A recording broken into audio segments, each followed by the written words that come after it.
I'm Wild Joe. It's another Tuesday night, and we're about to have some fun. We've got a lot of great comics. We've got international sensation. We've got all kinds of stuff going on here. So I'm going to start with our theme song. Carol. Yep. This is our tech guru, Carol Newell. If you could play our theme song, then we'll get ready to rock. This is by the late and great GT. I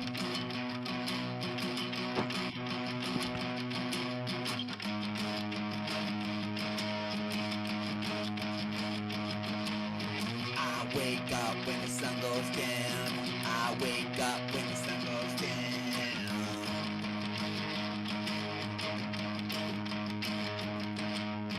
I wanna do some comedy. I wanna do some comedy. At a dive bar, at a dive bar, at a dive bar, at a dive bar. I can't say what I wanna say. I can't say what I wanna say. Uncensored.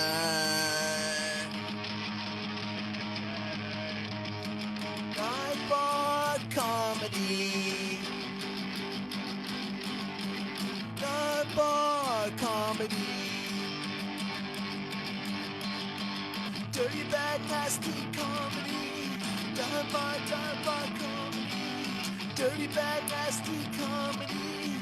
Dive bar comedy. Dirty, bad, nasty comedy. Dive bar comedy. Dirty, bad, nasty comedy. Dive bar comedy.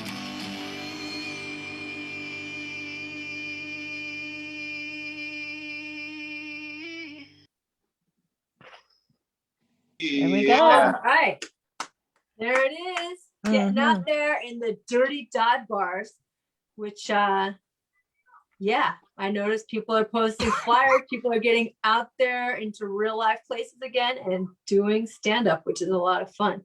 So let's start with our person who's in the field the most, Carol Newell. How's real life going? It's going good. I literally hosted 8 hours on Sunday. Why so long? Well, I did a marathon open mic at the Chateau on from 1 till 6, and then I did the Lexington from 8 to 11, and I was up and downstairs every 3 minutes for literally 8 hours. Well, that's one way to work out, and that must be a lot of open micers that are lining up for if it takes 5 hours to do an open mic. Yep, they did slotted plus whoever showed up, so it was 5 hours. Wow. Woo. Yeah, and then this coming Saturday I got Carpool Comedy again, you guys. It's my birthday show on Saturday, so come out for that. Yay! It's gonna be a great show. So just contact me at the World's Best Laugh. I can get you the tickets. It's $25 on the Eventbrite, or you can Venmo me $25 and I'll get you in. So, but yeah, come support that. Live comedy. Carol says I can get you the tickets for $25. Yeah. I'll get you in. I'll get you in. Just give me $25. That's funny. That reminds me of one time I went to a sex club in Europe with this guy, with me and a friend and a guy, and we were in Rome. We went to the outskirts of Rome to a sex club, and then he turns to us at the front of the line and says, okay, that'll be 20 euros each. And we're like, what? You're making us pay our own way to get into this place? You think you're gonna get something? So he cut a deal with the front desk person to get the couples rate. So we only had to pay 15 euros each. We got in there and we ditched him immediately. And then the security comes up and says, you paid the couple's rate. You have to hang out with each other. So terrible. Terrible. Anyway, all right, let's get around and meet our comics. Jacob Hågensen, you're in Europe. Yeah, that's right. No sex clubs though. No sex clubs in Norway, huh? Maybe, and probably some Eyes Wide Shut system going on over here. I just haven't found it yet.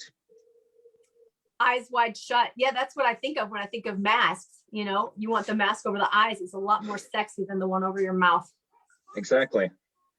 So So, no, yeah. What's going on? How's the comedy scene? What's going on out there?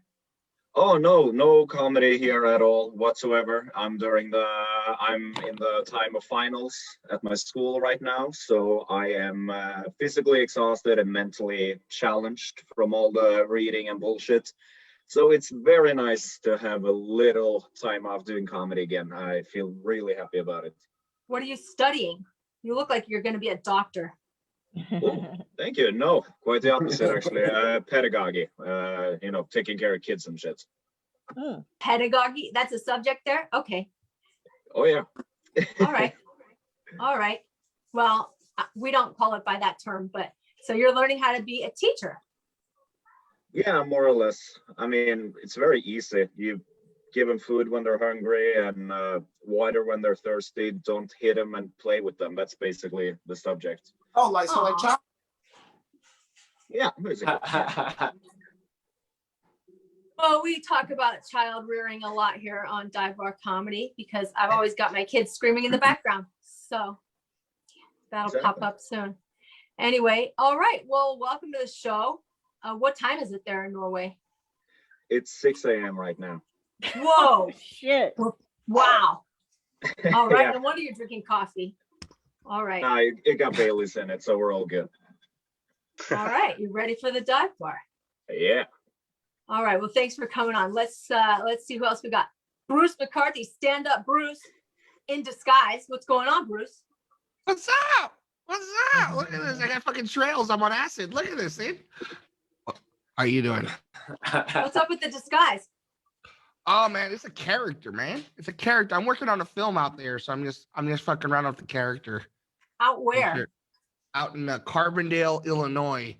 It's a fish out of water story and shit about this LA dude in freaking the Midwest and stuff that knocks on. I'll give you a little bit of synopsis shit. I don't want to give too much of my shit away though. But they knock on her, look on Craigslist or whatever for a place to stay, dude, and it's a fucking bar. The guy gives me a mop room and shit, dude. It'll be a web series once a month to start and shit. And we'll have different comics throughout the region, play the parts. It'll be like Cheers on acid.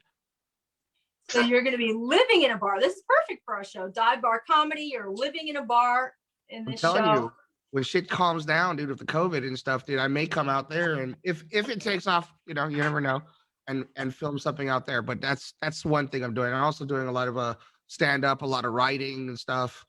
Still doing a lot of workshops. A lot of workshops and stuff with a lot of different people. I just did a great workshop with a guy named Greg Dean. Really, really good. Just like on the scientific, method of joke writing. Really, cool. Really good. Cool. Well, that's good. You're working on your craft and keeping in it, even though you're way out there in Illinois. Are there any other comedians out there? 17. 17? Oh, there's a ton of comedians out here, man. I don't know. Listen, look, swear to God, my first week out here, I fucking did a show of 100 people. Nice. 100 people. And 100 fans or 100 comedians? No. See, that's some LA shit. Dude. You do open mics in LA, and you're fucking going in front of either A, you're doing it in front of other comedians, or B, it's a bring 'em bullshit, dude. No offense. Where everybody's just kind of cheering for their other friends. No, this is just people like, fuck, there's something to do here other than fucking the goats. Let's go fucking do a comedy show and shit, dude.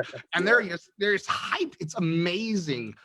Amazing. I ought to, honest to God, fucking open up the shit here for like people from LA to come and do a little tour. There's something in my mind. I'm working it. Good idea. You know what? It's fun to book shows. And probably a lot of comedians would love to come out there. God, I've got so much background noise saying, Mommy. It's like my own personal heckling section out here. Yeah. Jacob, come on, give us one of those tips you teach it in school, smart boy. Yeah, well, you should you know how to handle a heckler. Tell him to flip his own burgers. God damn it, let me be. Yeah, tell him to flip his own burgers. I'm using the ignore method and it's not working. Not one bit. The sound is just amplified more and more. I do want to tell you, Joe. Joe, you look amazing. You are gorgeous. Wait, are you talking to me? Yeah. You're talking to me? Oh, You look amazing. Thank you. This as you're wearing a wig, I'm wearing a wig. I was bragging beforehand that I made this myself, like by actually sewing. I'm doing chemo for people that don't know. I have done 5 out of 6 chemo treatments. It's not as bad as I thought it was going to be. It's just a few days feeling kind of yucky every 3 weeks. But I've gotten really into wig making. It's a lot of fun, and I'm sure our next comedian will appreciate that too, because she wears a lot of wigs. So I'm going to move on to Mistress K. Mistress K. What do you mean? What are you talking about? This is my natural hair. How's it going? You look beautiful. Other than the crying, annoying sounds, I'm doing pretty well. Mistress K, can you tell the people what you're doing tonight, or is it a big, deep, dark secret? No, I have a client that I gotta go beat up after this. So I'm in my car doing this real quick before I go kick some ass. Literally. So, you know, this is what I do to pay the bills, guys. This is what I do when I'm not doing comedy. So yeah, so that's what I'm doing tonight.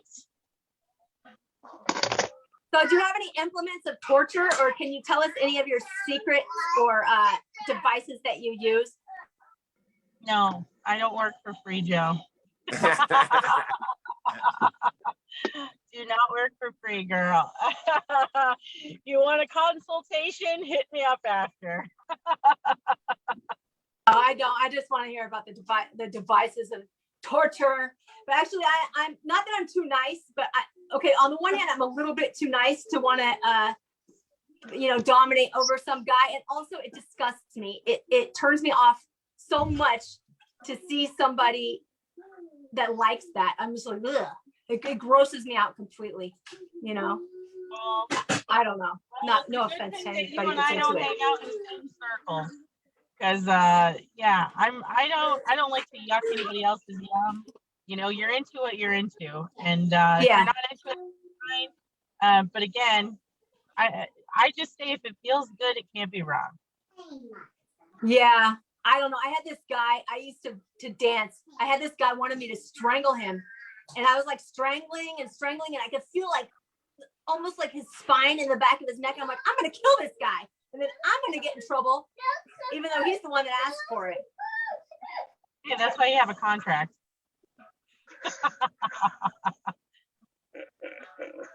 He told me to strangle him harder and harder, and it's not my fault. Listen, you're a blonde. You can get away with it. Whoops, I'm so sorry, officer. He signed this contract, and he just kept telling me to go harder, and I honestly didn't realize, and then he didn't move. Is he dead? Yeah, and then there's nobody there to even give his side. Oh God, there's so much crying going on. Okay, Mistress K, what kind of comedy have you been doing? I see you're out of the shows. What's going on with your comedy life? Girl, I've been busy. I just got back from Vegas, did back-to-back shows. I am hosting at the Comedy Chateau in North Hollywood on Thursday. I run a mic at this really dope hookah spot called the Sunset Rooftop on Tuesdays from 6 to 7:30. I have shows in Orange County at this amazing dive bar called Knuckleheads. And I'm doing a Zoom show, and I'm booking, I'm just getting booked for other people's shows. And I'm actually going to be on TV. I'm doing a live taping in Texas next month. So I'm just all over the place right now, That's awesome. Keep it up. All right, good. The crying will never stop. I gotta stay on mute. But thanks, Mr. K. Let's see who's next. Tommy Lucero, you said you're at work. I like all the beer in the background. What's going on there? I am over here in the beer bunker at my job, just hanging out, hiding. It makes me feel very comfortable that there's a kid with you inside of what looks like a bar, because it makes me remember my childhood. Babies in the bar. That's on the ballot. I know Mr. C's running for president, but I feel like if they're under 2 years old, you should let them in the bar. They're not going to drink anything. Just lower that drinking age to 12, or at least 2. 5. Why not 5? 5's a good number. I mean, you know life's not going to get better. You just got to start taking shots then and just fucking lube it up. Lube up life, man. Make sure can make it all the way through with a good buzz, I guess. Oh my God. Okay, Tommy, tell us about your comedy career. What's been going on? And I got to mute myself again because this background is very annoying. It's okay. I'm going to be going up north to do some shows with some friends this week. This is actually like kicking off the first night with the virtual show with you. Going to be putting together a show in San Diego along with another show that I do monthly on the 28th. Right now, I am learning my lines for a show that I'm filming that's going to end up on Amazon. Yeah, it's a lot of things in the air right now. That's good. You keep him busy. Yeah. I'm finishing a screenplay right now, actually, as well. That's going to be hopefully turned into a movie quickly thereafter. Talking with some folks on that. Nice.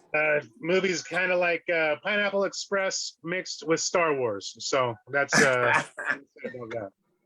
Wow. Sounds like the movie I was just did. Cool.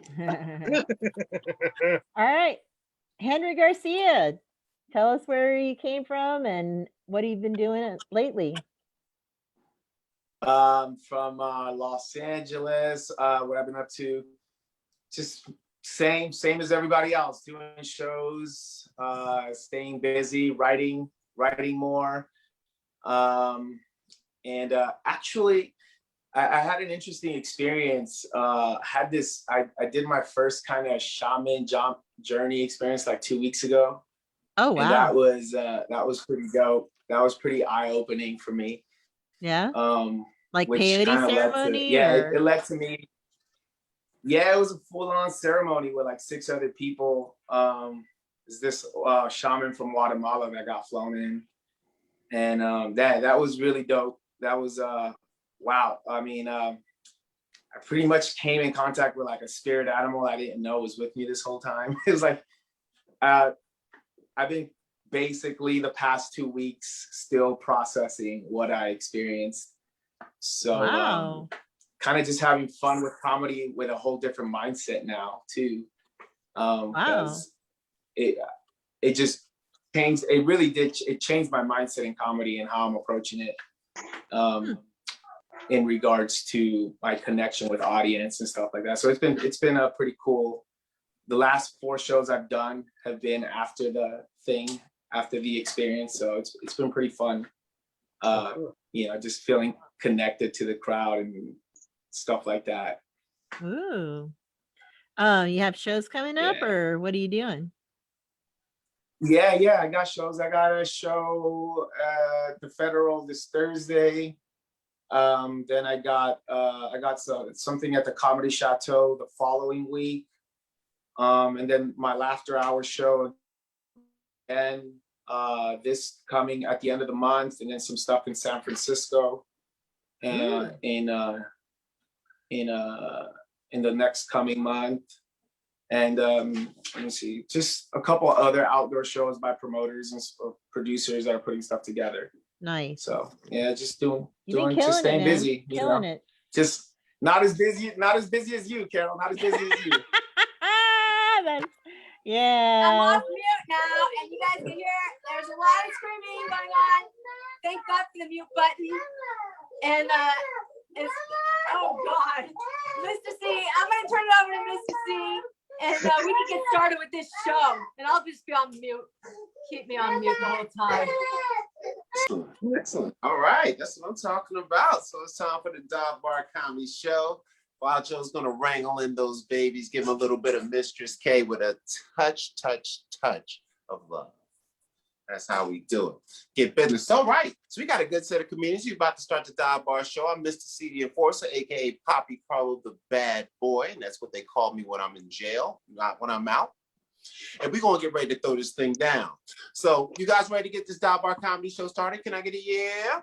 Yeah. That's right. So we got a nice little setup. We got a whole bunch of ding-dings, and we got 2 sets of nice inner and outer lips. So we're going to make a man sandwich tonight, and these are the two perfect ladies to do it. I can't think of two better women to make a man sandwich. So we're going to start this man sandwich off with the dominatrix, because who better to put on top? And this lady right here is about to put in some work, not just now, but about 20 minutes after now when she's done, and it's going to be fun. And lucky for her, she's getting paid for the other one. So you guys put your hands together and give me a clap, clap, clap, clap, clap, clap, clap, clap for Mistress She Don't Play K.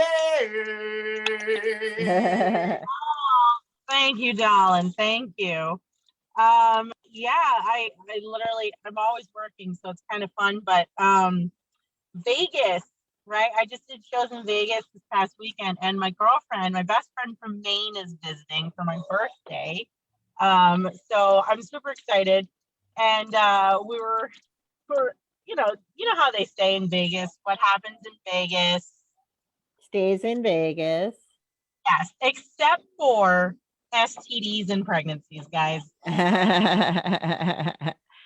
come with you everywhere, right? And unless it's like, the good STDs, the fun ones, like, chlamydia.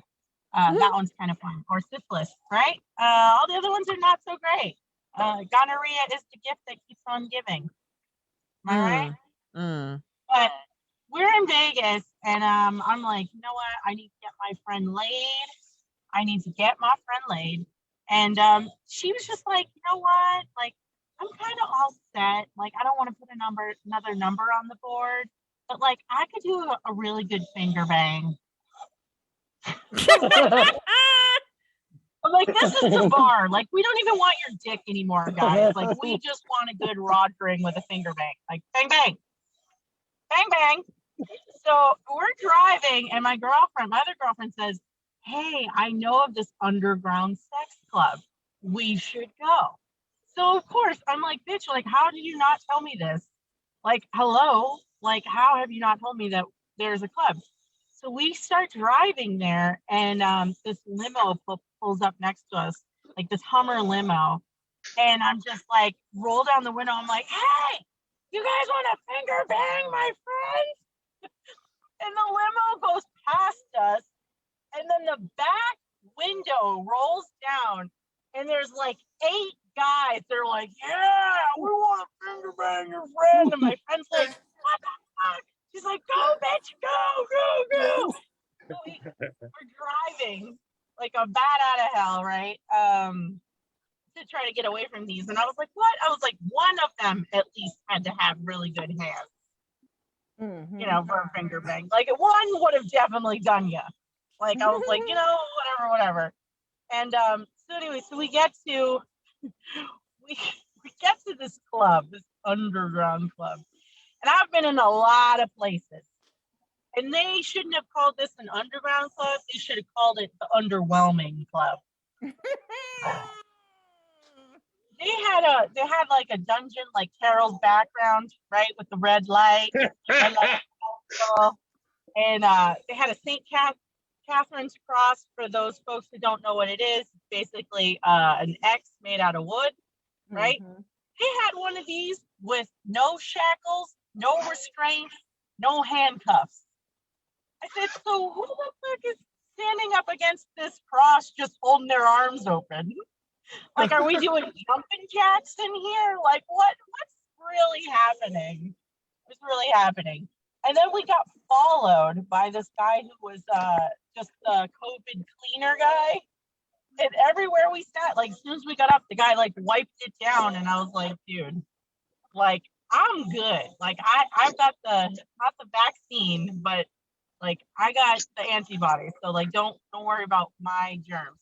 But it was really funny. These guys, it's like the seedy place where you would think the men just come and they like got their hands in their pockets. They're like, they're like, you want to fuck? It's like, no, I really don't. But my friend wants to get finger banged. Can we see your hands? So while I was hand raping every man in the place, I was like, let me see your mitts. Like, put your palms up. I want to catch some hands. So I'm going around touching everybody's hands, and we come across this chocolate daddy. Yes, Mista. Yes. Daddy with the cocoa butter palms, honey. Yes. And this man had to have been the eighth wonder of the world, y'all. Must have been the eighth wonder of the world. Because the thumbs, okay, take your thumb, everybody take their thumb, and put your other thumb on top of it. That was the size of one thumb that the guy had on his hand. Okay? He had two huge ass thumbs. I was like, this guy's got dick for thumbs. And I said, yes, Tommy, yes. So I said to my girlfriend, I was like, if you were going to get finger banged, this is the winner. Ding, ding, ding. We found him. We found him. And I was like, listen, thumbs can take care of you. Like, let's do this. I just felt like I was Tom Cruise in that particular moment in this movie. Like I was on Submission Impossible 69, and I was going to get my friend finger banged. I was like, you're going to go back to Maine having the best finger bang of your life, thanks to me. Yeah, so thumbs followed us around, and sadly, my girlfriend, she just wasn't into it. And I was like, listen, bitch, I came here and I'm engaged. You need to take one for the team. Okay, take one for the team and report back. But yeah, so thumbs was nice. And so then we went to the club the next night, only drunk. And the bouncer remembered us from the night before. And I was like, we're really getting a reputation here. So we got in for free. We got in for free the next night. Carol, I love your background right now because like that's like really the setup that it should be. But this place ghetto is all hell. No. So anyways, so if anybody wants to go to a sex club or needs to know about these things, please contact me. It's Mistress K5 on the gram. I will give you recommendations. Or if you need, me to take care of you, let's talk. If not, come see a show. Thank you so much to Joe and Mr. C and everybody here. And you guys have a great night. Let's keep it going for the next comic. Yeah, that's right. Another round of applause for Mistress K. Woo! I got to take a shot of liquor after that. Yeah, that's what I'm talking about. Dive Bar Comedy Show, once again, always being educational. She talked about something that nobody ever talks about. And we're grown, and you guys are like perverts. So I don't know why it never comes up. But the one thing that nobody talks about is the underground sex clubs in every major city in America.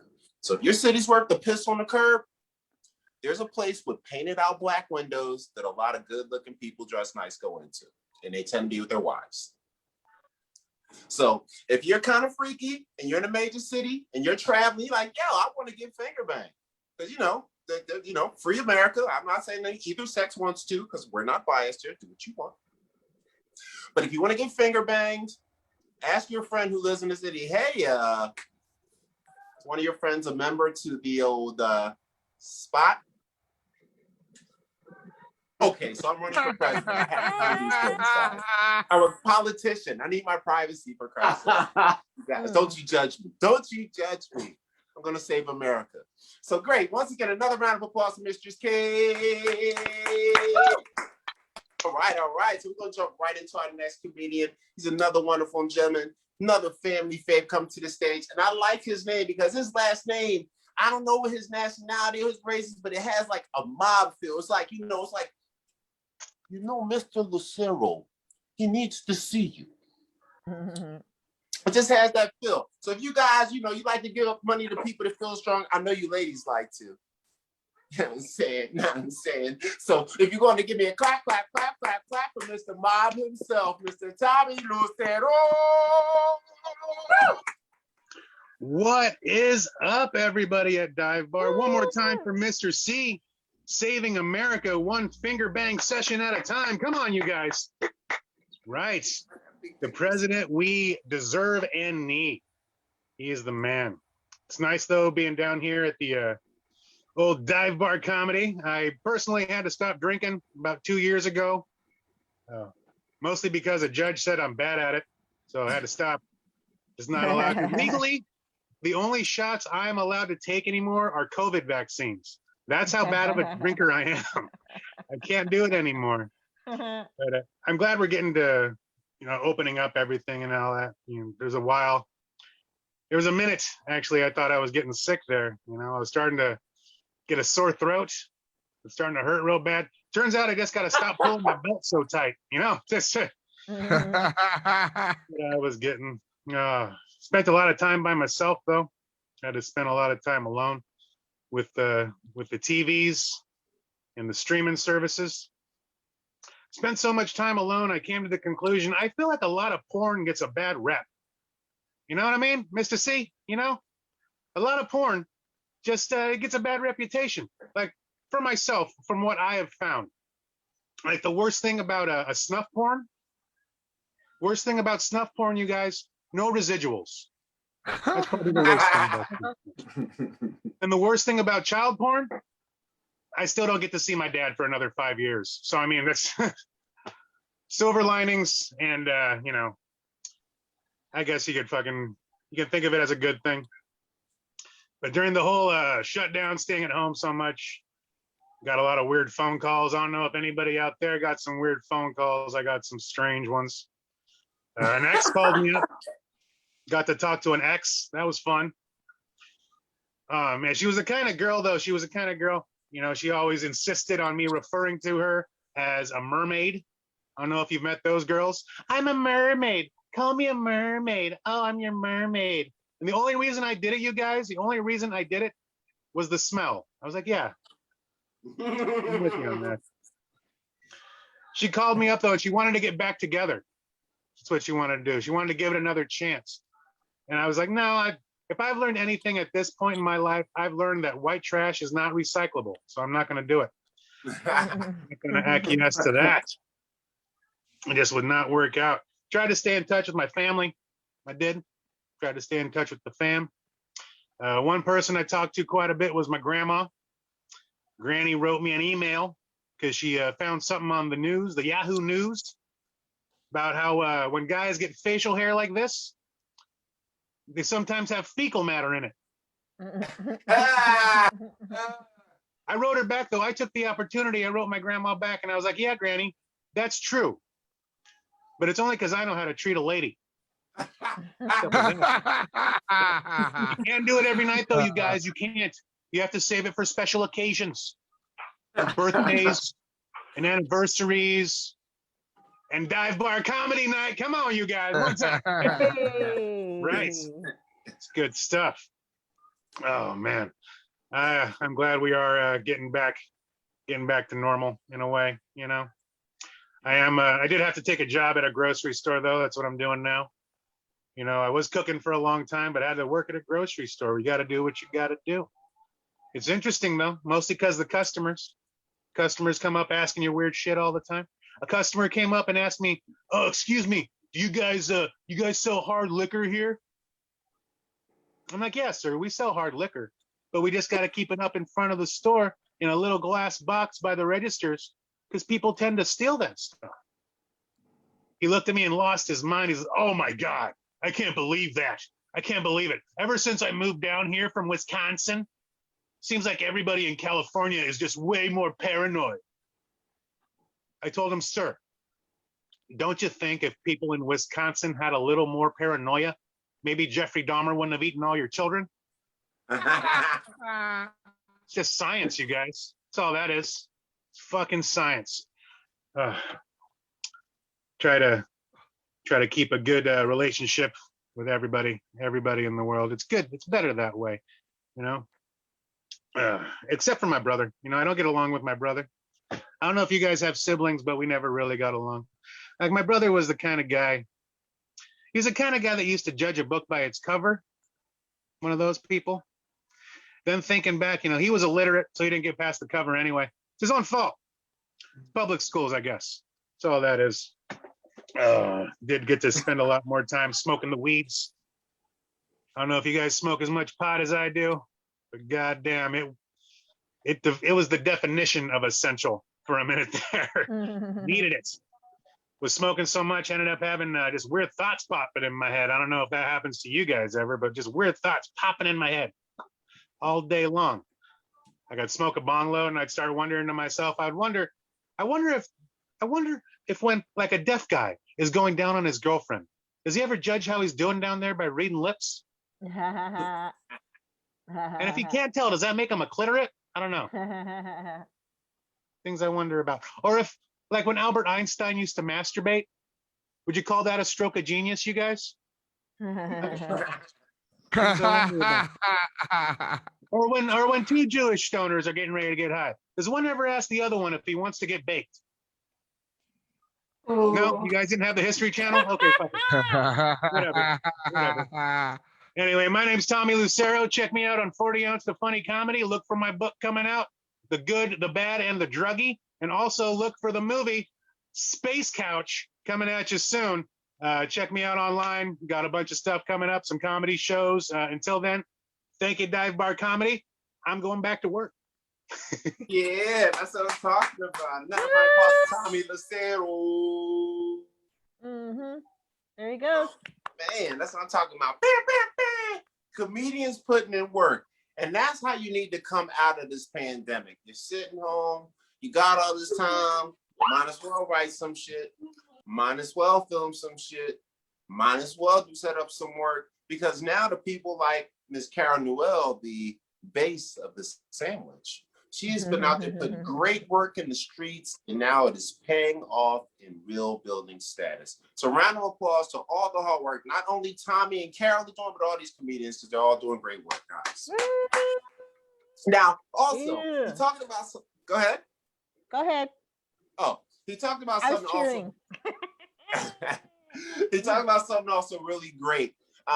He talked about pornography. Now, as a presidential candidate that is bathed in the blood of Jesus, I don't do these kind of things. I read Bible verses when I feel ornery. But I have this friend with dreadlocks that he told me that when he looks up porno, because as mentioned, I love Jesus and puppies. But he looks up porno, and his favorite two things recently, I guess he's maturing. I don't know why. Don't ask me why. I know these things, and don't you judge him. But his two favorite things now are searching for hot midgets and, mature with big boobs. Now, as you know, as a presidential candidate, I support women. So I want to appreciate this, and maybe got to make it harder for the world or make it better, because we got to take it off the streets like drugs. Don't let the pimps make all the money. Let the government, who are better pimps, make all the money. So let's make sure we legalize things that people do all the time. Well, my friend does. I would never do. Round of applause for that. So you guys ready for this next comedian coming to the stage? Can I get a yeah? Yeah. All right. So this next gentleman coming to the stage is actually across the waters. He got a weird, cool ass name, like his uncle used to chop people in the head with an axe just for not paying for a beer. So this thing is going to be great. He's in a great place called Norway. They got a really cool flag. Looks kind of British, feels kind of conquery, but I'm going to let that slide. You got to be ready, because he's going to lay it down and he don't play around. Are you guys ready for this next comedian one more time? Can I get a yeah? Yeah. That's right. So let me get a clap for clogs, blonde hair, and beauty, Jacob Hågensen. Yeah, thank you so much for that one. I'm envious of crackheads. I never in my life thought I was ever going to be envious of crackheads. But you see, I realized something. Crackheads, they possess a superpower. Crackheads, they possess an ability that you all wish that you had. You see, crackheads can say whatever the fuck they want. You see, I'm a comedian, and I got to be careful what I say. You know, I got to be careful just to say black paint. Instead, I got to say Jamal. Yeah, right. You better be careful. My fence. What's that? Oh, okay. But yeah, you see, crackheads, they don't have this limitation on their speech. They don't have that problem at all. You see, if a crackhead is stalking you down the street and he yells at you, "Hey, you retarded faggot," would you then turn around and be like, "Excuse me, sir, in today's progressive society, we don't really use those words? No, you would not. You would run for the fucking hills because he got an HIV needle sticking out of his eye socket. Now, I wrote this joke when I lived in Hollywood because, you know, it's kind of native there with the homeless people doing crack. But, you know, when I moved to Norway, I realized it's not really that relatable anymore. Now that I live in Norway again, I have come to understand the term luxury problems. It's so fucking good here, you guys. It's insane. Like, everyone is tall and pretty and awesome, and in a way it kind of sucks because, you know, I look like every Norwegian ever. There's nothing special about me over here. There's nothing. But in LA, I was, you know, exotic. I was interesting. I was a little bit spicy. You know, in other words, I had to fly across the Atlantic Ocean to get laid. There is nothing special about me over here, but, you know, still, I can't complain. Like I said, it's only luxury problems that I have to deal with. A couple of months ago, I had my appendix removed, and honestly, it was like a little vacation for me. It was awesome. It was beautiful. Are you kidding me? I was just laying in bed for 2 days, getting free food, had beautiful nurses tend to my every need, and oh my God, morphine. There was so much morphine. Have you guys tried morphine? If you haven't, it's so good. It's so good. It's amazing. Like, the only way getting my appendix removed was my vacation was that it was free. It was completely free. I walked out of there in 2 days. That was the only way. It was not like a vacation. But the other problem, except for not getting laid, that I have living in Norway is that, you know, once again, it's just too good. And as a comedian, that doesn't really strike me that good, because, you know, I think comedy comes from pain. You know, you gotta find a way to deal with all the bullshit going on in your life. And how the hell are you supposed to do that when the only stuff happening is good shit? And because what is comedy in a way? What is this beautiful, weird thing?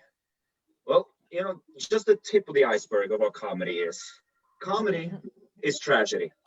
And I know that sounds very strange because, you know, we laugh at comedy and laughter is associated with happiness, but comedy is in fact tragedy. Quick example, if you're walking down the street and then you're hit by a bus, in a tragedy, you will have a monologue talking about how sad and scary yet intriguing death is. But if you're hit by a bus in a comedy, you will jump up and yell, "Hit me again, I fucking dare you." In other words, comedy is just tragedy happening to strong people who never ever give up. With that in mind, this is what I think about the Jews.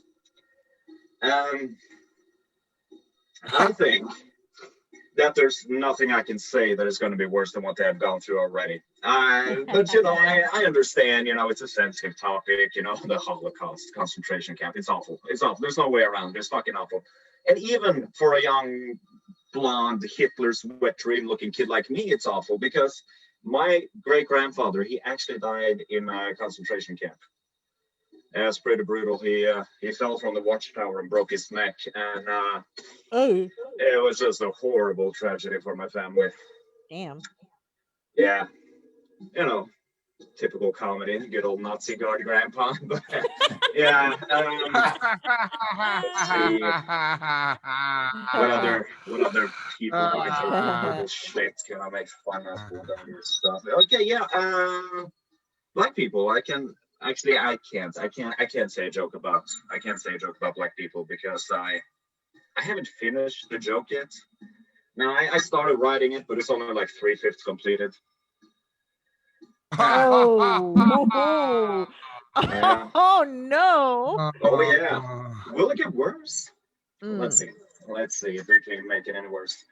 Let's see what other horrible things can we joke about. I don't know, because, you know, it's like I can make fun of South America, I guess, but the only problem is I don't know anything about it. And how am I supposed to make fun of anything I don't know about? And that's another problem. I want to be like one of those comedians who challenge society in a way, but I can't do that because I'm 24 years old and I know jack shit. And I don't think you should talk about shit you don't know about. You know, that would be like China talking about human rights, or fish about flying, or, you know, Hollywood about the age of consent. You know, they can't talk about these subjects. But I know that I've been scratching the surface on some stuff right now, so I can sense that maybe people are a bit uncomfortable. So let me finish off with a happy joke. I'll make a joke about my own race. I'll make a joke about white people so we can all be happy again. How do white people get out of uncomfortable situations?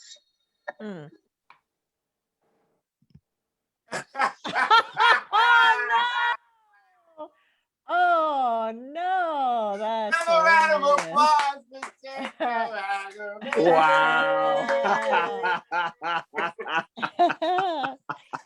That's what I'm talking about. Not only Jacob Hågensen, but soon to be canceled as soon as enough people watch this, Jacob Hågensen. And that's what we call edgy comedy, because it's the Dive Bar Comedy Show, and that's right, back in the house. Great job, great job. And that was the great kind of comedy we needed. Push the levels to the edges, push everything to where you're going to go, and then bring it back home to drop jewels. Educational, inspirational, emotional, controversial, polarizing. That is comedy. Causes trouble. Causes trouble. And he talked about the pain of comedy. I think that's one thing people don't understand about comedians. You know, you always heard the phrase, the tears of a clown. But then you be like, oh, why is Martin in the middle of the highway yelling at people, telling he's going to bite their face off and kill them? Catch a hint. Yeah, it's the tears of a clown. Like me, now, as a presidential candidate, of course, I would never do these things because I'm bathed in the blood of Jesus, and I read Bible verses for fun. But I have a friend with dreadlocks, right? And sometimes he feels like if he didn't do comedy, he said he'd shoot up a school or something. But don't you judge him. But of course, I would never do those things because I'm bathed in the blood of Jesus. Vote for crying for president. So great job, great job. Another round of applause, everybody, for Jacob Hågensen. All right. So we're going to jump right into our next comedian. He's another family phrase, and he's got multiple diversions of his name. You never know what's coming. And just like the rest of our comedians, he's been putting in mad motherfucking work. Right now, he's like my friend Mickey Gooch from Skit Bags, that when he's working on something, we got to finish this film before he kills all of us. And he's stuck in the zone of method. And that's what I like. Talent, commitment, grind. Don't sleep until you die. And that's what this guy represents. So are you guys ready for a serious man? Can I get a yeah? Yeah. That's right. Let me get a clap, clap, clap, clap, clap, clap, clap for a man that never sits down, Mr. Stand-Up, Bruce McCarthy.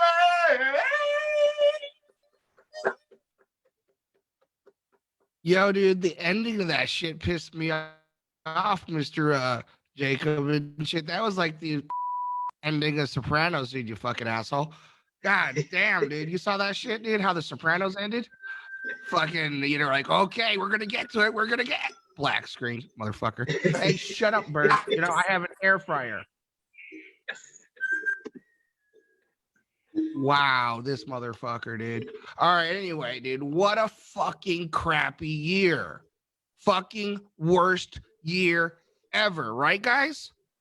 Right, dude? 2016. You remember all that shit? All the crying in November. I remember like it was yesterday, December 9th, dude. I can't even say his name. Harambe.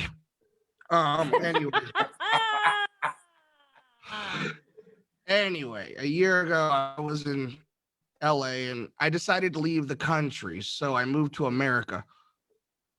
Trump was still in charge, so there was a wall. But there's a wall in every city, Walmart. So I get to the border and they ask for my visa, and I'm like, visa? Do you take EBT? But yeah, seriously, dude, I was so poor in LA. At the end, I was homeless. You guys were joking about homelessness, dude. Fuck you all, dude. I was sitting there, but fuck you all. I was that dude, man. Fucking 7-Eleven, dude. But I always ate well out of dumpsters at Planned Parenthood. Oh, you know what though? Sometimes the women, as I'm leaving, munching, yum yum yum, would give me dirty looks as I was eating and shit, dude. And I just kind of like look at them and point, and I go, "Are you gonna finish that?" Um.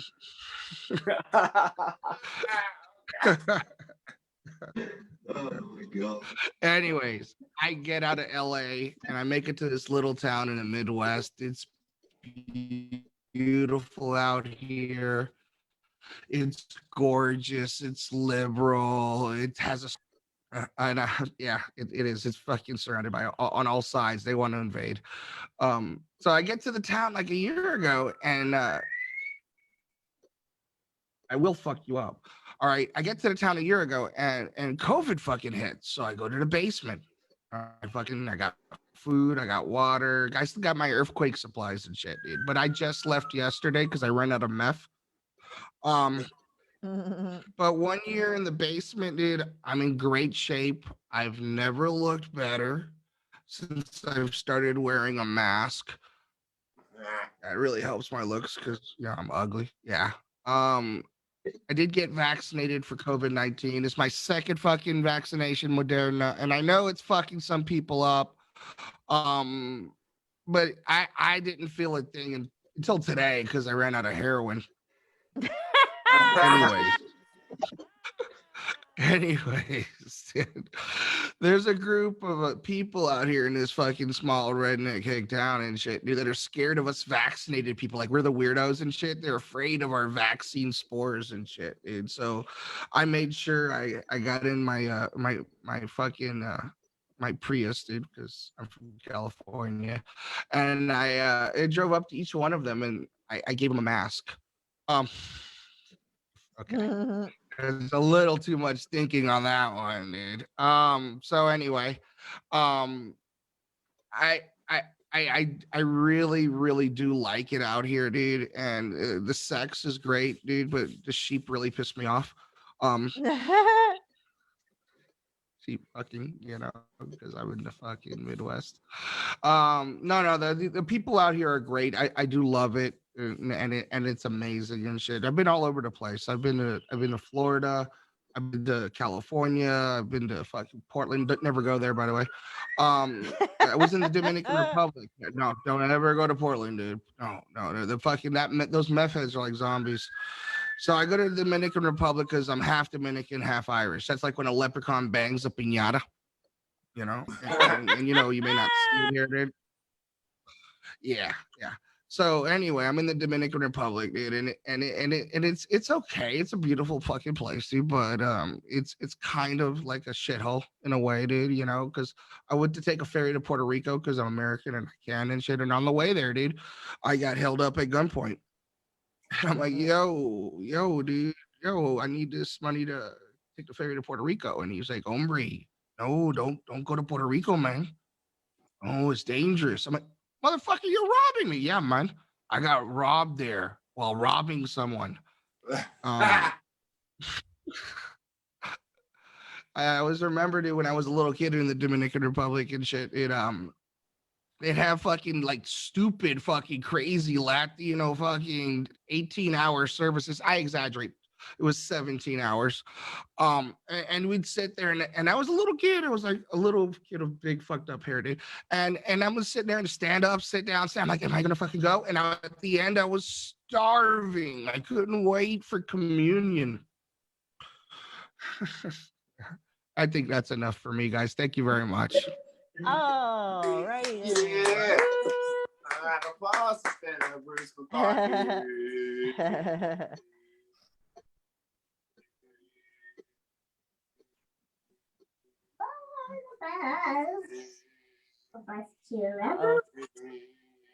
Uh-oh. That's appropriate. And that's what I'm talking about. More brilliance and whatnot. And he talked about a great thing that's hot right now, taking your vaccine. And as a presidential candidate, I advise everybody to take their vaccine so I don't have to catch anything from you, even though I may be procrastinating a bit myself. But I figure if y'all don't have it, then nobody can give it to me, and I don't got it, so I'm good. So, and plus, in 3 years when I'm president, once that little arm starts to grow out your chest, you're all gonna blame me. Not my fault. It's not my fault. That's all I'm saying. That's all I'm saying. But that's what I'm talking about. And everybody, if you are concerned, take your vaccine, get your couple of shots. People say they feel bad, they feel terrible. A vaccine is a fake amalgamation of the real virus, which is packed with a little hot top of some stuff to make you get better. So when you feel bad for a day or two afterwards, or your arm hurts, or you get like this big bump on your arm that's going to be like an actual baby arm one day, that's just because they gave you a little bit of this stuff simulated, and then they gave you some stuff to fix it. So you just fight it off, and that's how you do it. So it's a very good thing. I would never advise taking against it, and definitely get vaccinated. Hey, so the Comedy Store is opening back up. They said you cannot come to the Comedy Store unless you're vaccinated, or you have to have a COVID test 24 hours before. So it is getting serious, guys. So I don't know what I'm gonna do about that. Now I gotta go get a COVID test every week. But that's me. Get your vaccine. Round of applause once again for the man that killed that shit. Bruce, to stand up. McCarthy. That's what I'm talking about. Healthy living. That's what we're all about, the Dive Bar Comedy Show. Make sure you always mix your vaccine with a shot of tequila. Yep. Totally vaccinated. That's how I work. Well, now I'm an American, goddamn. I think I'm from what state? Where are you at again? The Dominican Republic? Yeah, yo soy dominicano, man. Yeah. Back in Philly, they look at you like you got a disease if you wear a mask. Like I walk in the place with a mask on, they look at me like, yo, what, you got some shit? I'm like, motherfucker, COVID. And they just in the store, the person behind the counter, the three people that's kind of dirty, they all look like they would give me some shit. And they got no mask on, looking at me. And I got like a shirt and tie and a suit jacket on. I'm smelling like fucking Polo cologne and shit. But anyway, all right. I digress. Once again, another round of applause to stand up Bruce McCarthy.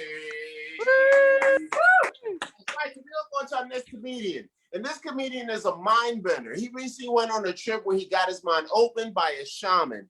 Now, it may have been my friend Mickey, who's just a really rich kid that does a lot of drugs, doing it for him. But either way, his mind was extremely open.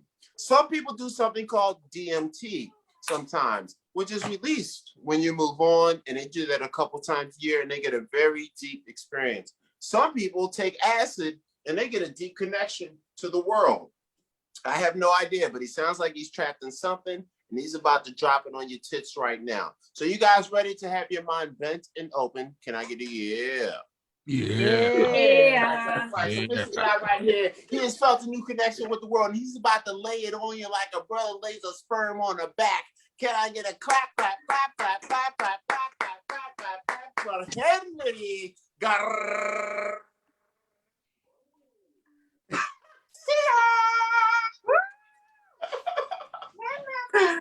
Oh man, that was great. Yo, man, this is fun, dude. Like I actually got a flashback. Like you know, Joe and Mistress were talking about like the kinky shit people are up to. You know, like it reminded me of a girl. I used to date this girl, and she would always ask me to do the weirdest shit. She one night she asked me to punch her in the stomach and call her the N-word. And I was like, no, you're white. Why would I call you? Why would I call you that? You know what I'm saying? Like, it's not, I don't know, man.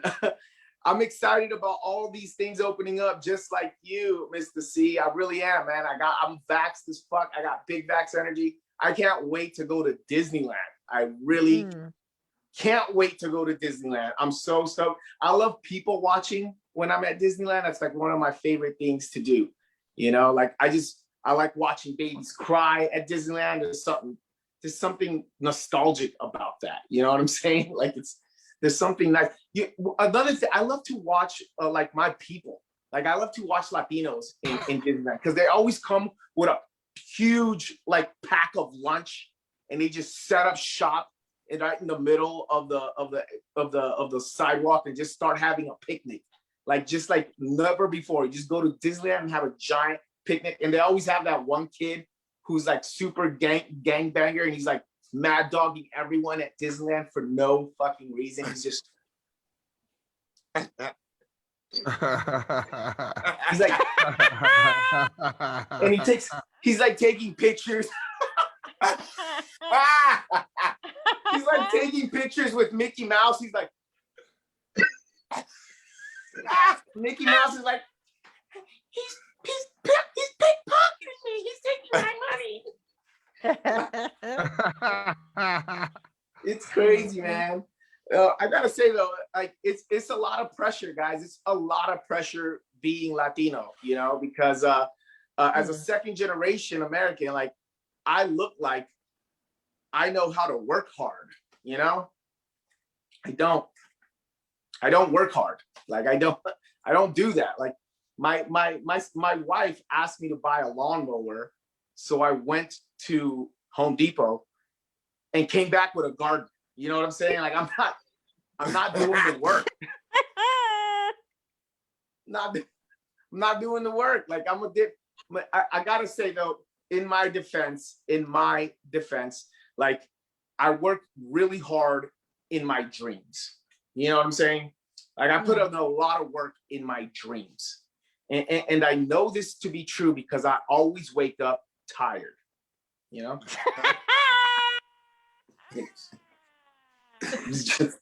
I don't know. Carol looks like she's a hard worker in her dreams. She gets it. She gets it. I'm doing something, not working though. I recently got hit to a weighted blanket. Nice. These things weigh like 15 pounds. You put it over you and you immediately just fucking vortex out of this dimension and go to sleep. It's crazy. It's so good. Yeah, but here's the thing. I got really high the first night I got it. I got really fucking high and put this thing over me. I fell asleep. And when I woke up to go pee in the middle of the night, I woke up and I couldn't just get up. I was like, oh! I got fucking so paranoid. I was like, oh, fuck, I was freaking out. I forgot I had anyway, don't get high on your first time trying this shit. You know, it's serious. It holds you down. Holds you down. You know, guys, I've been noticing in my time experience here on this earth as a Latin American in the U.S., I've noticed that a lot of my white friends, they some of them can tend to be programmed to think a certain way, you know. And I don't blame them anymore when they say like subliminal racial shit. Like I don't even blame them because it's just like that's just how they were brought up and they kind of programmed. And so I've managed to make it, you know, benefit me whenever they say something that is a little, you know. And so, by what I mean by that is one of my coworkers a while back, she walks up to me. She's like, Henry, how did you learn to speak English so good? And I said, well, when I was a little boy in Guatemala, person from the Salvation Army would read Pippi Longstocking to me. Yeah. Eventually, they fell in love with me and they adopted me and they brought me to the States. And she said, wow. And then I fucked her. You know what I'm saying?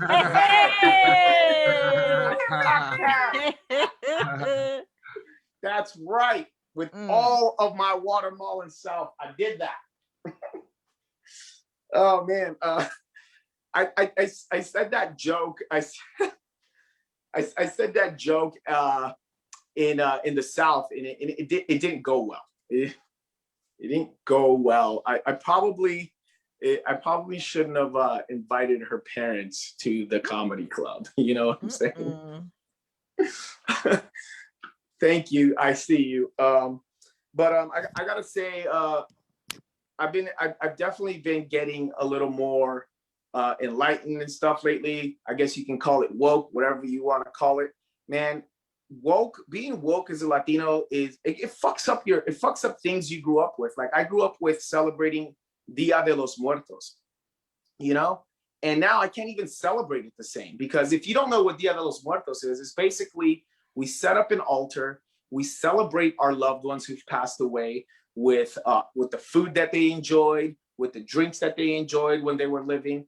And now when I do that, I think to myself, this is the food and drinks that probably killed them, you know? Like this is, like we don't have sugar-free horchata, guys, is what I'm trying to say. Like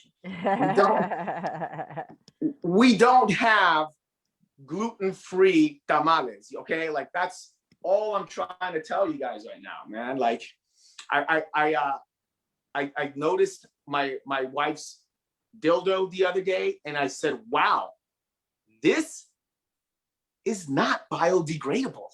This is not, like if she throws this away, she will literally be screwing Earth. You know what I'm saying? Like, all right, guys, that's my time.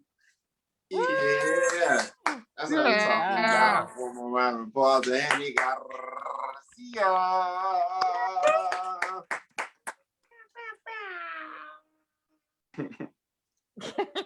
And that's what I'm talking about. And he closed on a great note. Another unspoken thing that goes on in relationships, love, and family, as he is clearly a family man, as he fucked her. It's beautiful as shit. And the thing is, guys, if you have a lady, especially if you're long distance, you may not be able to be there all the time. So you might have to go down to a store and get her a little bzz, bzz, bzz. Now, here's a lesson, because, you know, this is an educational show. Guys, we think when we go buy something, we want the biggest, baddest one that does the most damage. Do not do that when you buy a dildo for your girlfriend. What you want to get is like that little white one that's kind of like the size of a pencil, or that just the buzz, or that little rabbit thing that does that thing. Yeah, you get her that. Every now and then is a good thing. And that's the one thing that Henry Garcia has brought to the world: freedom. America. Round of applause once again, Henry Garcia. Thank you. All right. So we got one more comedian to the stage. She is the closing part of our sandwich. The reason that we left her for this is because she is the base of what comedy is all about. Hard work, sleepless nights, endless grind, teamwork, saving men that got out of prison yesterday. This woman does everything that is what America is all about. Are you guys ready for this next comedian? Can I get a yeah? Yeah. That's right. So let's get ready right here for the hardest working woman in Hollywood and probably in America if we do some statistics. Yeah, clap, Carol. I love them all. New World.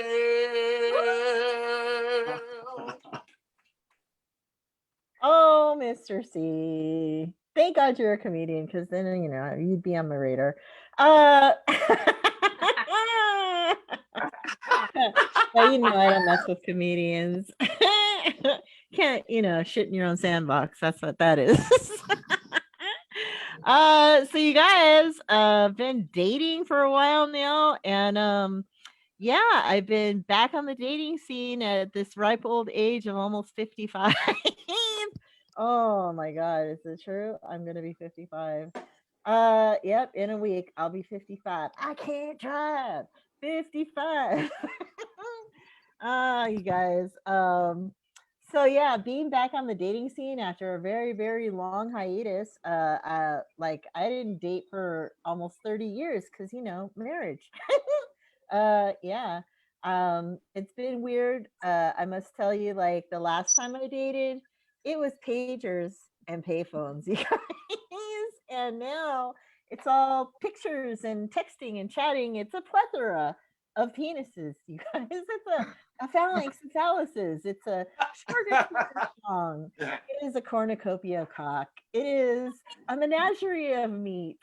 It is a wealth of wang, a deluge of dog.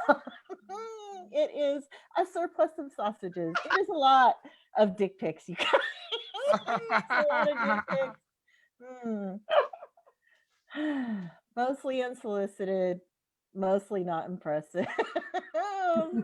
Especially in the first app that I went on, you guys, it was Our Time for singles over 50.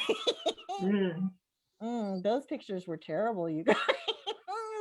Absolutely horrid. Just a lot of saggy balls. A lot of saggy balls.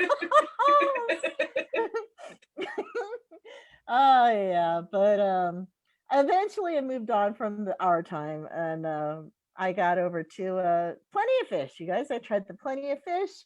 Emphasis on plenty, but none of those fish are of a type you would ever want to eat. They were just disgusting, horrible, ugly fish. I don't know why people would post those pictures. Like UGLY, you ain't got no alibi, you're ugly fish. I don't. I don't really like fish to begin with, and those fish were terrible. But you guys, luckily, I did finally get over to the BLK, which has been awesome. The pictures are so much better. The rumors are true. The rumors are true. Yep. On average, larger. I love Henry. Yeah, those pictures are hot. Let me tell you. I did find that like a lot of younger guys are hitting on me, like 40s, 30s, 20s. But here's where I draw the line. Like if your picture has a graduation cap, that's too young. Too young. But I did start looking around there on the BLK, and I noticed there's a trend. Like all these guys that are like 25 to 35-ish, that's my range. I like them young because, you know, stamina. They all say the same thing on their profile. Good vibes, looking for good vibes only. And I'm like, what the fuck is with the good? Who cares about good vibes? I'm just looking for good dick. I did find out that good vibes is good dick. It's the same thing. It's the same thing, you guys. It's the FWB of 2021. Good vibes. So now I just swipe right and look for the good vibes. I did find some. Luckily. That's the good vibes. Yeah, especially since my boyfriend and I broke up. The guy I was seeing for almost a year broke up. I know it's sad, but that's okay because he's gonna end up in a joke pretty soon. Poor guy. I'm gonna tell everybody about his man clit, you guys. I don't know if you guys are doing the eating the ass, but I tried it, and yeah, my boyfriend he had a man clit in his ass. Yeah. What is that? Yeah, a little thing. I don't know if it was a tail or a hemorrhoid. I don't know, but he sure did like it when I licked it. That's it. I'm out. Oh, delicious. Oh my God. So you guys, yeah, that's. He always said he didn't want to be in my comedy, but now he is because yeah, we broke up. So that's a lot of guys that I date, they're like, "Oh, am I going to end up in your jokes?" I said, "Only if you're bad. Only the bad ones get it." So yeah, that's the tale of the man with the man clit. So yeah, I did get my DNA test done pretty not that long ago, you guys. I got my DNA test done, found out that not only Elizabeth Warren, but also myself, we're not American Indian. I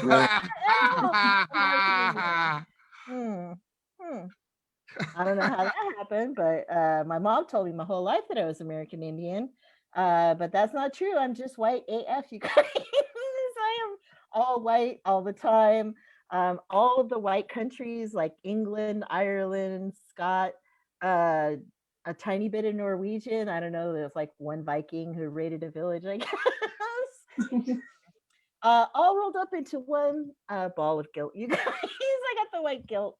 I feel terrible about what my ancestors did to Native people and people of color. So now I just feel like, I'm dating Black men, and I feel like I'm just doing reparations, you guys, one black cock at a time.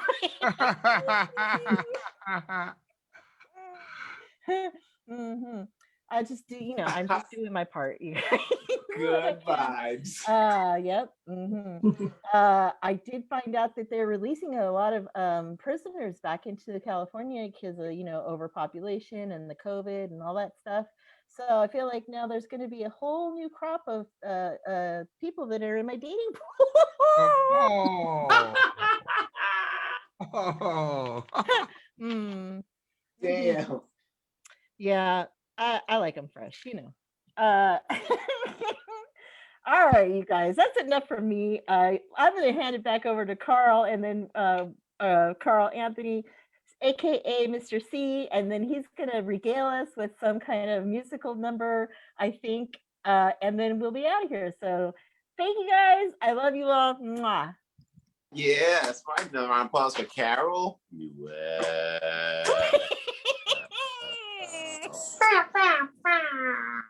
That's the fuck I'm talking about. That's how you close out the Dive Bar Comedy Show with dick pics. That's what life is all about. The best things in life has happened from dick pics. Most people that are married today, it began with the dick pic. And we need to be cautious about this, guys. No unsolicited dick pics. But if solicited, let's talk about what we can do to make it a great experience. Rule number 1, give a point of reference. A cigarette, or maybe a toilet seat, because it's about 3-4 inches across, or a doorknob. Now, of course, as a presidential candidate who's bathed in the blood of Jesus and I read Bible verses in my free time, I would never do such a thing. But I have heard that this is what some men do to have a respectful dick pic. So round of applause for respecting dick pics. Outstanding. And a secondary round of applause for Carol. That's right. So that's our last comedian for the show. Round of applause for everybody. We're going to get into it. I'm going to do a quick little ditty right quick. We're going to hand it back over to Joe. We're going to get on home and get out of here. Hell yeah. So, since I just found out over the last couple of days that it's Carol's birthday, when's your actual birthday? On May 17th. May 17th. Monday. Okay. So since it's going to be before this show, I think it's only appropriate I do a happy birthday song. I'm going to do Stevie Wonder version of the happy birthday song with freestyle lyrics to complement Carol's brilliance. So let's see how this goes. I'm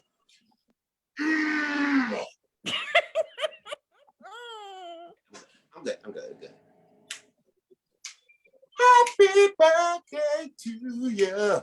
Happy birthday to you. Happy birthday. Happy birthday to you. Happy birthday to you. Happy birthday. It comes in on this day. Her name is Carol, she on sway. And she working every day with comedy. And you know that she loves a brother's back from jail. Then she pays a couple bills. Then he drops him off his rail.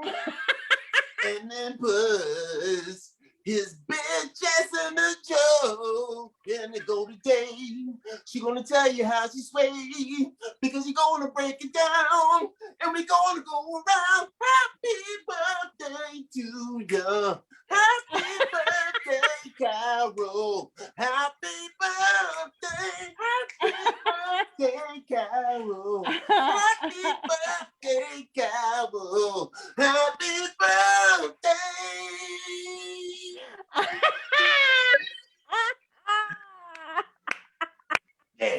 That's what I'm talking about. Dot Bar Comedy Show. Round of applause for everybody taking side. And round of applause for all the comedians. At the head of all, Mistress K, who is out of here, but did a great job tonight. Tommy Lucero. Yeah. Jacob Hågensen. August. I want some Hågensen in my face. I think that's what the bitches used to say to him. Round of applause to that gentleman and whatnot. My man, stand up, Bruce. Looks like a girl. And he got Garcia. Well, Wild Joe, put the babies to bed. Beat them like they got dreads and tell us where to go. Wow. Well, this was a lot of fun, and as usual, and I did learn a lot. Carol's helping reintegrate prisoners into society. Started with a mistress. I thought, oh man, you're supposed to save the dirty ones for last, but we did save the dirty ones for last. So it just got worse from there. But anyway, check us out live. We are live every Tuesday, 9 p.m. Pacific on Facebook, Dive Bar Comedy page. You can always watch the replay wherever you check out your podcasts, on your iPhone, on your Android, or at divebarcomedy.com. Thanks to everybody who watched. Thanks to all our comics. And we will see you next week live from LA and all over the world. Thank you. I'll see you next time.